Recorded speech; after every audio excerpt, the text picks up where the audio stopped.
Porque somos pueblo y tenemos mucho que decir, comenzamos.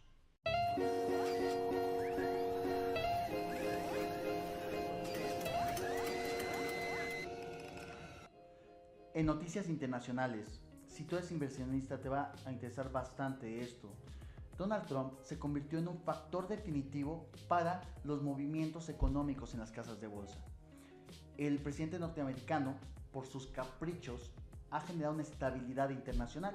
Esto considerando que antiguamente las bolsas se movían por caprichos de los inversionistas, actualmente para dar una estabilidad en el mundo, gracias a la instabilidad que generó Donald Trump, se ha generado un movimiento corresponsal entre cada una de las bolsas.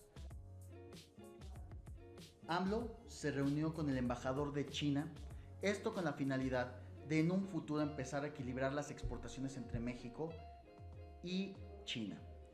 Actualmente recibimos 8 productos mientras México exporta solo uno. Esto genera una descompensación económica entre ambos países. Ildefonso Guajardo menciona que en las negociaciones por el Telecan, México va con todo. Vamos a perder todo o a ganar todo. En noticias nacionales espaciales, nuestro presidente electo AMLO se reúne con un visitante de Melmac. Esto en miras a una reconciliación nacional. El problema no es la reconciliación nacional, sino el discurso contradictorio.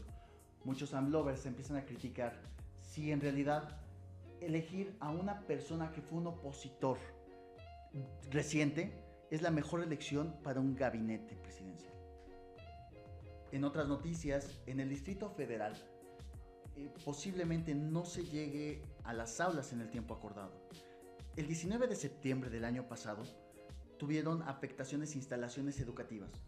Esto lo denunciaron padres de familia en más de una tercera parte del Distrito Federal. Posiblemente los niños, más de 25,000 alumnos, no puedan regresar a clases en el tiempo que se tenía previsto por gobierno. Esta, más que una noticia, es una felicitación. Felicidades, Carlos, de parte de todo el equipo de Manifiesto Mexicano, por haber ingresado a la carrera de Ingeniería en Física Biomédica. Eres un estudiante muy joven. Yo sé que mucha gente va a decir, ¿quién chingados es él y por qué mencionan exactamente un estudiante? Bueno, es el estudiante más joven de la UNAM, o así lo dicen los medios de comunicación. Él tiene 12 años y ya está estudiando una carrera universitaria. Para los niños que están dejando a sus hijos ver Peppa Pig, no lo hagan, pónganlos a estudiar. Felicidades, México te necesita, México necesita más personas como tú, porque muchos te están viendo como niño. No, tú ya eres un universitario, muchas felicidades. En otra noticia nacional, nuestro chapulín favorito dejó la senaduría, no la alcanzó. César Camacho Quirós no es senador.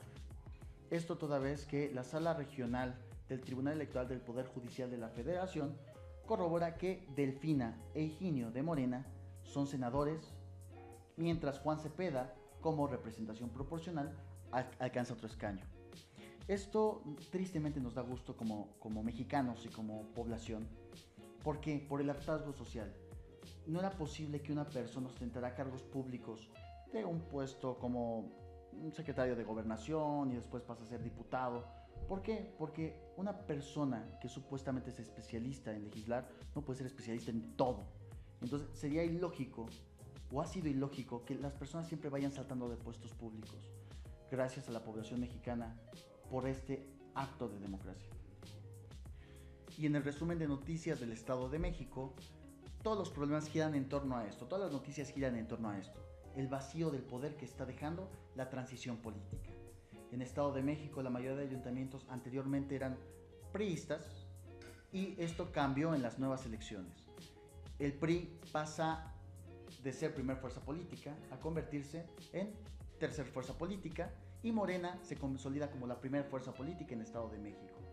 Esto inaudito considerando lo siguiente: estos ayuntamientos se están dejando de preocupar por gobernar para el pueblo y se convirtieron en gobernar para ellos mismos. Están saneando todas las situaciones que pueden sanear ahorita para no ser víctimas de la llamada justicia social que trae Morena.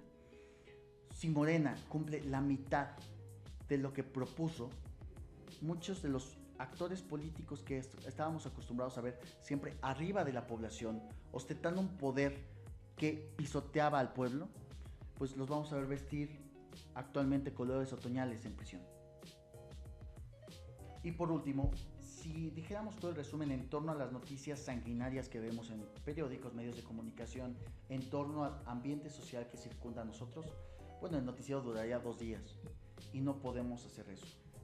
Entonces, de todo esto podemos ver que Estado de México sigue siendo muy violento. Especialmente vivimos una violencia contra las mujeres. Esta violencia se refleja de la siguiente manera. El cáncer del Estado de México de manera muy fuerte es el feminicidio. La violencia contra la mujer es imperante dentro de nuestro entorno. Si bien para gobiernos son solo números, rescatamos una pequeña noticia que es la de Yesenia, una mujer de Xonacatlán que ya había sido víctima de violencia hace 4 años, sobrevivió milagrosamente, pero cuyo cuerpo fue encontrado sin vida la semana pasada, bueno, el 29 de julio. Si bien esto rompe un poquito el panorama de la semana o del resumen de noticias semanales, es importante mencionarlo por lo siguiente. El feminicidio es algo que todavía el gobierno no le da solución y sobre lo cual vamos a abordar un poco más amplio a continuación. Sin embargo, este nombre y este apellido generan mucho dolor. Xonacatlán es un punto rojo que el gobierno debe considerar. Y no solamente Xonacatlán, todo Estado de México debe de empezar a disminuir en violencia. Ya Hobbes y Rousseau establecían y comparaban al Estado como un cuerpo con vida, un cuerpo orgánico, y no se alejaban mucho de lo que considero es verdad. ¿Por qué?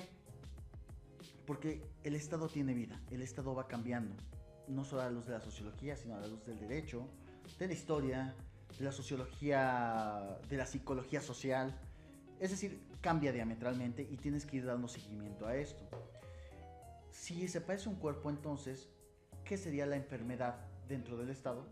Bueno, lo vemos como problemas sociales, delitos en muchas ocasiones. Ahorita vamos a ver el feminicidio desde esa óptica. Hace tiempo, por azares del destino, nos reunimos con un grupo de especialistas en diferentes áreas que los reunió en su época el entonces gobernador Erubiel Ávila Villegas. Y cuando los reunió, la finalidad era eliminar el delito. La finalidad era disminuir el feminicidio a su mínima expresión. Y nos dimos a la tarea de conjuntamente, de manera disciplinaria, investigar las causas del delito, las causas del feminicidio. Y cuando estábamos platicando, quiero comentar que a la reunión yo me colé, yo no soy especialista en el tema, pero aprendí de especialistas en torno a esto.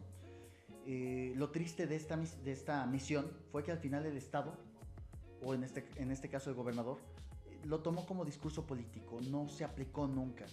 Pero llegamos a las siguientes conclusiones. Si es una enfermedad, entonces debemos dividirla en 3 etapas. Vamos a asemejarla al cáncer.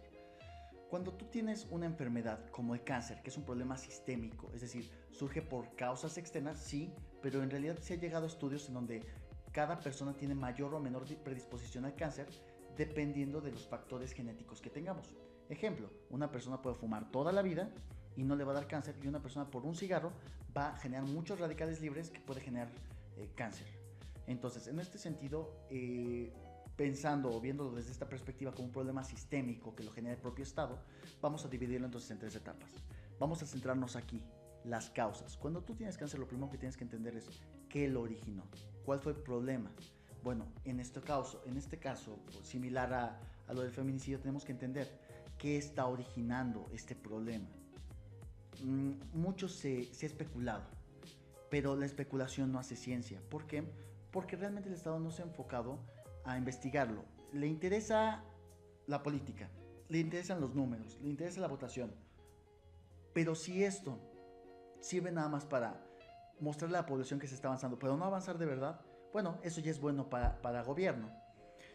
Entonces el primer paso es identificarlo. Y para esto la propuesta a la que habíamos llegado era que el Estado tenía que contratar a verdaderos especialistas, ya fueran sociólogos, historiadores, antropólogos, psicólogos sociales, abogados, médicos, todo este conjunto interdisciplinario. ¿Para qué? para empezar a realmente entender la causa del delito. Pero cuidado, o sea, esta nada más es la primera etapa, porque en el cáncer tú tienes que continuar, es decir, si tú te dedicas a estudiarlo a profundidad sin dar un tratamiento, pues la persona va a morir cuando tengas el tratamiento. Esta es la contención. Y dentro de la vida estamos hablando que esta etapa de contención sería algo similar a un tratamiento tipo quimioterapia o radiación. La finalidad es disminuir el tumor a la mínima expresión posible. ¿Cuáles serían los medios de contención que tendríamos para el feminicidio? Bueno, los medios de contención que veríamos serían mejorar a la policía, mejorar el sistema de cámaras de vigilancia, dar capacitación a ministerios públicos, mejorar el sistema penitenciario. Estos son los medios de contención, que son curiosamente a los que más importancia les ha dado el Estado, dejando de lado lo más importante, que es la cura, y se han enfocado al 100% en la contención. Volvamos a decir esto, la contención sirve para aquí y el ahora, pero no sirve para curar lo que vendrá a futuro. Y por último, la tercera etapa, que es, si estas dos tuvieron éxito, podremos llegar a ella. ¿Cuál es esa? La implementación de la cura o de las políticas de mejora. ¿Cómo vamos a hacer eso? Bueno, una vez teniendo la cura, una vez habiendo contenido el problema el tiempo suficiente, podremos implementar eso, que es a priori, es una tesis a priori. ¿Cuáles serían estas? Curiosamente, se ha dado mucho poder al empoderamiento de la mujer, a que la mujer tenga cada vez más poder, sea más digna. Sí, está bien y es necesario, pero curiosamente tenemos que entender que el fenómeno, quien daña a la mujer, es el hombre. Entonces, ¿por qué estamos ignorando el factor predominante, que es el hombre? ¿Qué está pasando dentro del hombre como para encontrarse en un estado en el cual, un estado mental en el cual puede atacar a una mujer? ¿Cómo concebir que un hombre sea posible que ataque a una mujer? Bueno, también son argumentos a priorísticos, pero que podrían ser convalidados si llega este proceso. ¿Cuál sería este? Bueno, el hombre tiene que ser empoderado. Esto se refiere a lo siguiente. Al hombre normalmente se le ha puesto desde una figura social. Esta figura social, curiosamente, da debilidad frente a la mujer. Sería cuestión de platicarlo, debatirlo con diferentes posturas. Sin embargo, vamos a llegar a una conclusión interesante. Es al hombre, de cierta manera, al que se le han impuesto ciertas cargas y ciertas obligaciones sociales que ahora lo dejan en un estado de vulnerabilidad frente a la mujer. ¿Ustedes creen que un hombre poderoso, y me refiero a un hombre poderoso mentalmente, no en otro sentido, se atrevería a lastimar a una mujer? Lo dejo como duda. Entonces, pues agradezco su tiempo. Agradecemos tu tiempo y tu atención. Sabemos nosotros lo valioso del tiempo. Si te gustó el video, te pedimos por favor que le des like. Cualquier comentario que tengas realmente nos ayudaría mucho a crecer a nosotros en la creación de contenidos. Y te pedimos, si te interesó el canal, que te suscribas. Y si quieres saber más de nosotros, le des en la campanita. Que no sé dónde chingos esté, pero tú dale ahí. Muchas gracias.